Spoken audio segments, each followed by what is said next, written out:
Welcome to Aditya 1247 சேனலில் உங்களை வரவேற்கிறேன். ஆக்சுவலாக நம்ம இன்றைக்கி என்ன பார்க்க போகிறோம் அப்படின்னு பார்த்தீங்கன்னா, ஒரு கும்பாபிஷேகம் பார்த்தா என்ன பலன்னு பார்த்தீங்கன்னா 3 ஜென்ம பாவங்கள் தீரும் அப்படிங்கிறாங்க. பூர்வ ஜென்ம பாவங்களும் தீர்ந்து நமக்கு ஏகப்பட்ட புண்ணியங்களும், நமக்கு தடையாக இருக்கிற எந்த விஷயங்கள் எல்லாமே தடங்கள் எல்லாம் நீங்கி நிவர்த்தி ஆகும் அப்படிங்கிறாங்க. ஸோ நமக்கு பார்த்தீங்கன்னா 1000 கடவுள்களை நாம் கும்பிட போயிருந்தாலும் கூட முதல் கடவுளாக விநாயக பெருமானை நாம் கும்பிட்ட பிறகு தான் நம்ம எந்த ஒரு வேலையுமே தொடங்குகிறோம். விநாயகருடைய மந்திரங்களானிய பிள்ளையார் சூர்த்தியை போட்டு தான் நம்ம பார்த்தீங்கன்னா எந்த ஒரு விஷயங்களையும் எழுத ஆரம்பிக்கிறோம். அதுபடி பார்த்தீங்கன்னா நாம் இன்னைக்கு பார்க்க போகிறது பார்த்தீங்கன்னா ஏதோ ஒரு கோவிலோட கும்பாபிஷேகன்றதை விட விநாயக பெருமானுடைய கும்பாபிஷேகத்தையே இன்னைக்கு நம்ம பார்க்க போகிறோம். அதுவும் பார்த்தீங்கன்னா ஒரு கோவிலுடைய கும்பாபிஷேகம் பார்த்தாலே நமக்கு பார்த்தீங்கன்னா 56 பிரதோஷங்களை பார்த்த பலன்கள் கிடைக்குங்கிறாங்க. ஆனால் நம்ம இன்னைக்கு பார்க்க போகிறது பார்த்தீங்கன்னா 2 கோவில்களுடைய கும்பாபிஷேகம் பார்க்க போகிறோம். இந்த கோவில்கள்லாம் எங்கே இருக்குது ஓகேங்களா? அந்த கோவில் எங்கே இருக்குது அப்படிங்கிறத உங்களுக்கு நான் சொல்கிறேன். கும்பகோணம் ஆண்டியப்பர் தெரு மற்றும் செட்டி புது தெருவில் வசித்திருக்கும் அருள்மிகு வெள்ளம் காத்த விநாயகர் மற்றும் அருள்மிகு பிரளயம் காத்த விநாயகர் திருக்கோயில்களுடைய கும்பாபிஷேகத்தை தான் நம்ம பார்க்க போகிறோம். 5 கரத்தனை ஆணை முகத்தனை இந்து நிலம்பரை போலியைச்சனை நந்தி மகன்றனை ஞான குழுந்தனை புந்தியில் வைத்தடி போற்றுகின்றேனே.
பாட சுற்றுச்சூழலில் ஆங்காங்கு மங்கள இன்னிசைகள் கேட்க வேத ஆகம ஒலி முழங்க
என்ன சத்தம் கேட்கிறது என்று கேட்டறிந்தும்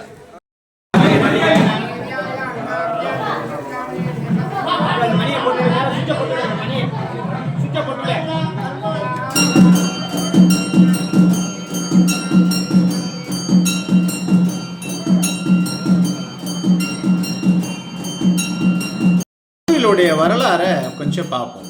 இக்கலியுகத்தின் பாரத தேசத்தில் சோழ மண்டலமாம் தஞ்சை மாவட்டத்தில் பாஸ்கர கஷேத்திரம் என போற்றப்படுகின்ற சிவ வைணவ சக்தி கௌமார ஸ்தலங்கள் புடைசூழ சப்த நதிகள் நவ கன்னிகைகள் பாவம் போக்கிய மகாமக குளத்தின் மேற்கு திசையில் முன்னொரு காலத்தில் கும்பகோணம் பகுதிகளில் வெள்ளம் சூழ முற்பட்ட போது நம் பகுதி மக்கள் இந்து மதத்தின் மூலாதாரமாகவும் முழுமுதற் கடவுளாகவும் ஓங்கார வடிவமாகவும் விளங்குகின்ற கண்கண்ட தெய்வமான அருள்மிகு விநாயக பெருமானிடம் முறையிட எம்பெருமான் விநாயகர் தம் கருணையால் வெள்ள சேத பாதிப்புகளிலிருந்து தடுத்து நம் பகுதி மக்களையும் செல்வ வளங்களையும் காத்து அருளி எம்பெருமான் விநாயகர் கருணை மூர்த்தியாக ஆண்டியப்பர் தெரு மற்றும் செட்டி புது தெருவில் திருக்கோயில் கொண்டு எழுந்தருளியும் தற்போதும் நம் மக்களையும் செல்வ வளங்களையும் காத்து வருகின்றார்.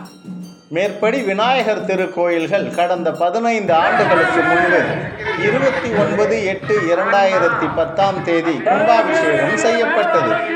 தற்போது 2 கோயில்களும் சிதலமடைந்து உள்ளதை பழுது நீக்கியும் ஆகம விதிப்படி பஞ்சவர்ணம் தீட்டியும் மற்றும் பல திருப்பணிகளையும் உபயதாரர்களின் துணை கொண்டு செவ்வனே செய்து எதிர்வரும் திருவள்ளுவர் ஆண்டு 2056 குரோதி வருடம் தை மாதம் 7ஆம் தேதி 20/1/2025 திங்கட்கிழமை ஹஸ்தம் நட்சத்திரம் சித்தயோகம் கூடிய சுபயோக சுபதனத்தில் காலை 9 மணிக்கு மேல் 10:30 மணிக்குள் மீனலக்களத்தில் கும்பாபிஷேகம் நிகழ்ச்சி நடைபெற்றது. இங்கனம் சோ மகேந்திரன் MA MPhil தக்கார் செயலர் அவர்களுக்கு நன்றியும், எம் யோகநாதன் தலைவர் மற்றும் இறைப்பணியில் விஸ்வலிங்கம் செயலாளர், சிதம்பரநாதன் பொருளாளர் ஆகியவர்களுக்கும் நாம் நன்றி செலுத்த வேண்டிய கடமைப்பட்டிருக்கிறோம். ஒரு கும்பாபிஷேகம் பார்த்தால் நமக்கு 3 ஜென்ம பாவங்கள் தீரும் என்பார்கள். இதை அருளிய நம் ஆலய அர்ச்சகர் சிவஸ்ரீ குப்புசாமி சிவாச்சாரியார் கும்பகோணம் அவர்களுக்கும், ஸ்ரீ விஸ்வநாத குருக்கள் அவர்களுக்கும், கே குமார் சிவாச்சாரியார் அவர்களுக்கும் இந்த தருணத்தில் நாம் நன்றியை தெரிவித்துக் கொண்டு வாங்க கும்பாபிஷேகத்துக்குள்ள போய் நம்ம கும்பாபிஷேகம் பார்க்கலாம்.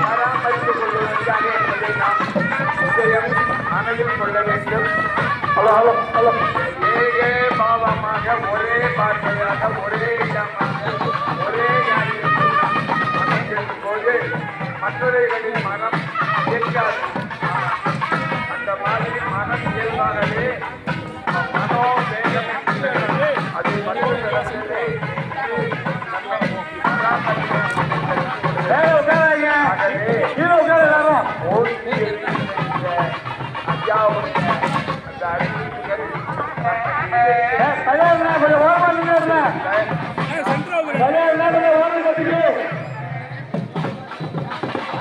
இதுக்கு போய் வரம் பாரு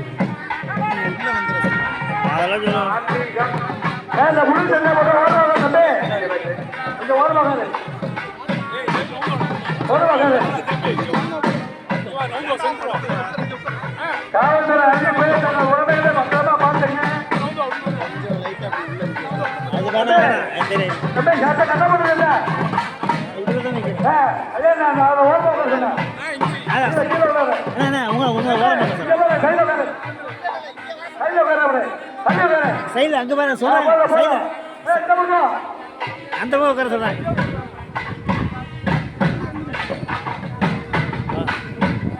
பின்னாடி எங்கேயோ சொல்றாரு, உங்க தான் சொல்றாரு.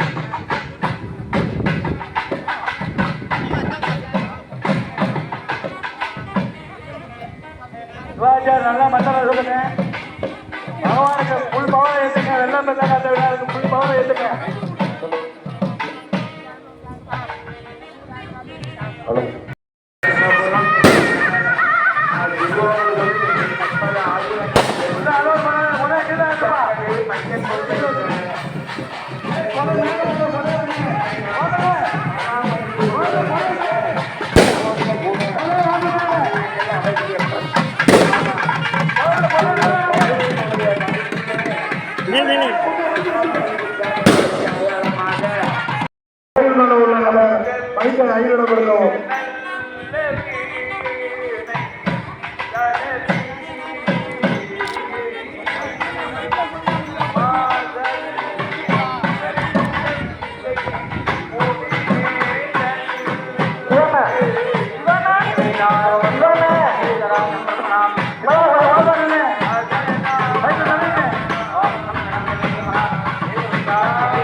Namaste.